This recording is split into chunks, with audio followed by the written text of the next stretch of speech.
പുറപ്പാട് പുസ്തകം 3-ാം അധ്യായം 1 മുതലുള്ള വാക്യങ്ങൾ വായിക്കുമ്പോൾ മോശയെ സ്വർഗത്തിലെ ദൈവം വിളിക്കുന്നതാണ് ആ ഭാഗത്ത് എഴുതിയിട്ടുള്ളത്.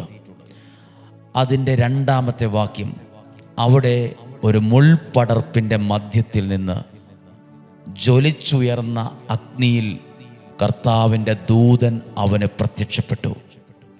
അവനുറ്റു നോക്കി, മുൾപടർപ്പ് കത്തിജ്വലിക്കുകയായിരുന്നു, എങ്കിലും അതെരിഞ്ഞ് ചാമ്പലായില്ല.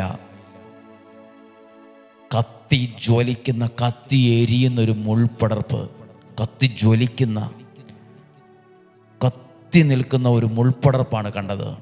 കത്തിജ്വലിക്കുന്ന. പ്രിയപ്പെട്ടവരെ, ഈ വചനം വായിച്ചപ്പോൾ ഞാൻ ശ്രദ്ധിച്ച 2 കാര്യങ്ങൾ നിങ്ങളോട് പറയുവാൻ ആഗ്രഹിക്കുന്നു.